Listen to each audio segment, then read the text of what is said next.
Hello and welcome to the pet room. David Bradley here. So, I have here a 4016 Commodore PET upgraded G32K. I have here a disk drive, and I had it marked as fine and dandy and wonderful. But then, when I had a whole bunch of them all hooked up together, it was the one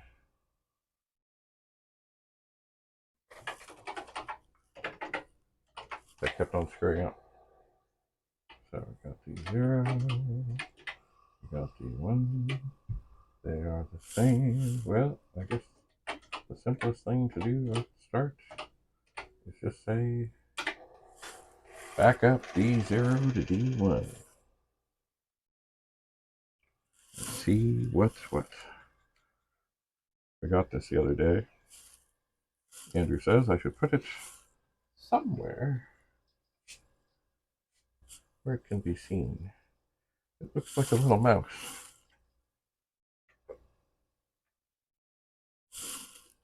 There, it doesn't sit very nice.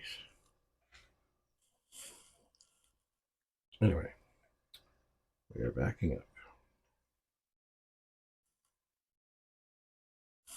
We are. So if you've been watching, I've been hiding and getting ready for the family portrait a little bit. Also getting these dual drives out of the way. All right, now this is where it usually goes funny.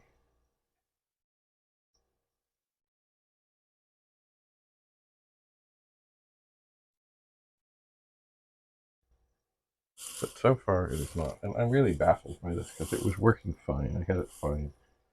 And I don't know. See, I had, I think, 5 of them hooked up all at the same time. I don't know if there was some weirdness going on with having that many hooked up. I don't think it should. I mean, that's the whole thing about the IEEE bus. Just keep hooking things up. Mind you, they were all the same thing. And of course, it could have speed issues. Maybe it needs lubrication on the rails. Maybe there's a little extra friction and it works sometimes and not other times. I don't know. Or maybe there's something in the one of the chips may not have failed, but it's just a little wonky.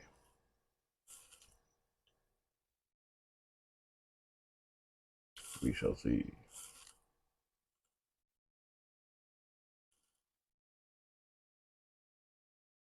We shall see. Let's see here. It's strange not having the stacks of disk drives in front of me. Okay. Oh, and did it work? It did seem to work.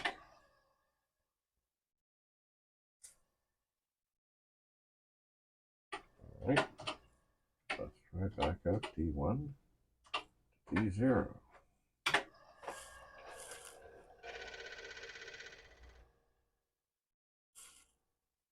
It would be strange if it will not fail for me again. But stranger things have happened. So if you've also been watching, you know I found a couple of MSD SD2s. One of them is very complete and doesn't work, and one of them is very incomplete but works. So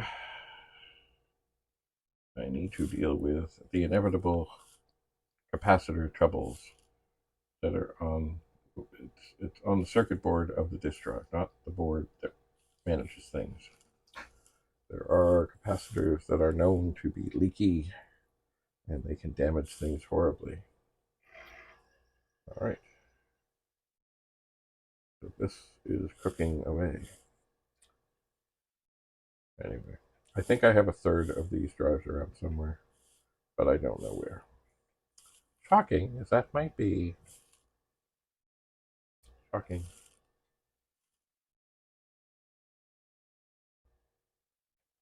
I figure what I'm going to have to do is put this on the copy 10 times thing.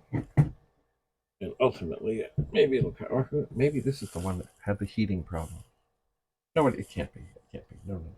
This is one I got from the scoundrels. Long story. The scoundrels. The MSD drive. Funny, I was reading a thing about a 9-second backup. Sounds pretty remarkable, but even the drive itself, by itself, as it comes, backs up an entire disk a whole lot faster than a 4040. I guess that's one of the reasons that they decided they should come out with it. We can do it the same and better. So inside this one, there is a little piece missing that I will snag off another drive. It's a little thing, and hard to describe. Look, we're done.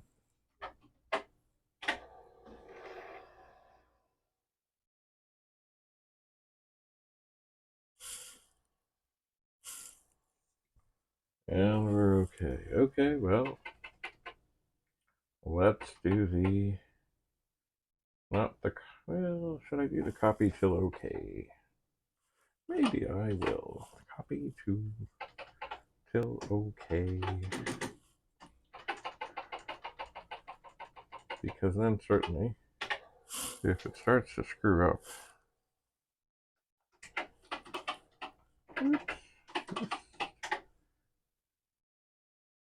alright, I am going to change the ID.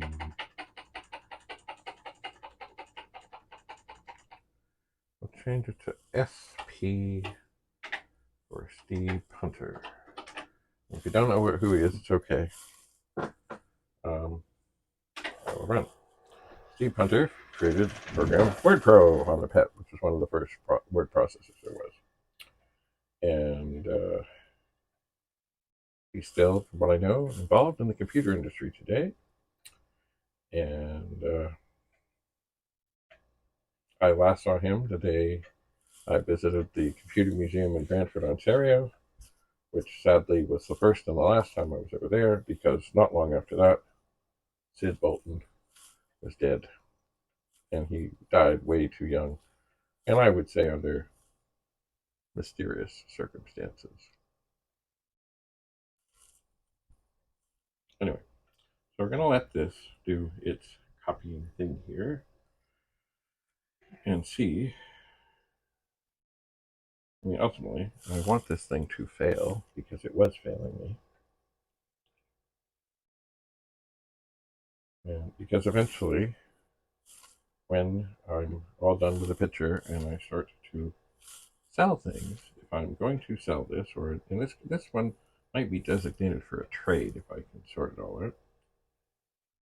I want to find out if something's wrong before it goes out the door. I do. Also, this would also be one, as they all do. They need to be cleaned, lubricated with white. Ta-da! White lithium grease on the rails. Just a little. This is not one of those things, like this is a spray can. You don't say, yeah, let's spray it all in there. I will spray stuff into a little cup. I will take a Q-tip. I will gently apply it to the rails where things have to slide back and forth, endlessly for years and years and years and years and years. So, and I suspect the other thing I'll do in the midst of all that is with all of them, I'll clean the heads. Some of them I have in the midst of all these operations. Some of them I have not yet.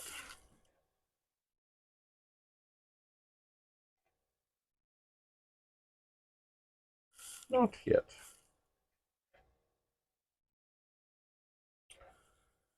All right. Well, this table is looking better. I have to do another operation. Nothing to do with this. I have a very large microwave oven that has gone bad on me. And if you've been watching, you may have seen that I had to go and get some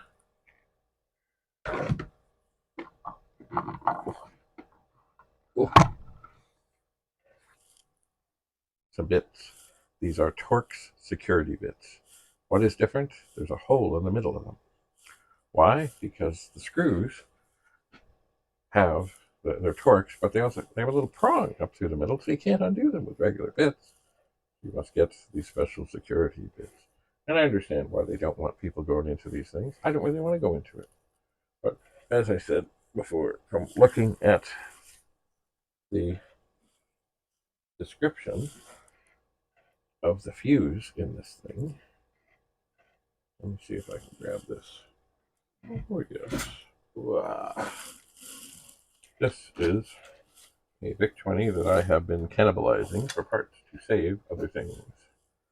Anyway, it's bigger than this. But if you look right up in that, right there, that's the kind of holder, etc., is on this microwave fuse. And that is easy to change. I'm sure I won't touch anything bad while doing it, so I don't feel bad about making an attempt, because although the microwave is perhaps bigger than it needs to be, and really kind of maybe too big for the space and all that, it works really well. Oh. So 4 minutes 42 seconds, 24 seconds, and I did fine. Let's check the directory. Yep. That's key. All right, let's try. We'll load the program. Copy 10 times.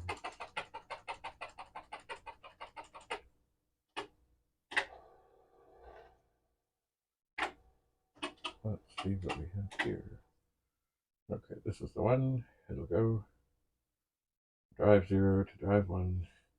It's going to format the disk. We'll call it torture. And that is what this will do. Funny, somebody said I forgot, Commodore does have a military connotation to it, although it's not, obviously, the Army. By the way, this is not a helmet.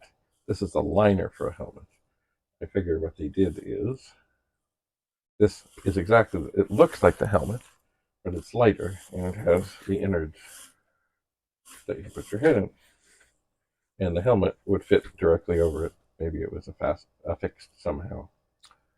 But maybe I should get a Commodore logo up here somehow. Perhaps. Anyway, for the moment, I'm pleased to be getting the desk cleared off. Perhaps later I will see about bringing the microwave here and dig into that. But still, this drive, it pesters me. It does. Maybe not for long. And also the 2031 high profile. Very rare. Maybe, I don't know how many sold, but I don't think many, because it wasn't long before the 2031 that looked like a 1541 came into existence. And most people, of course, really wanted and needed the dual drives.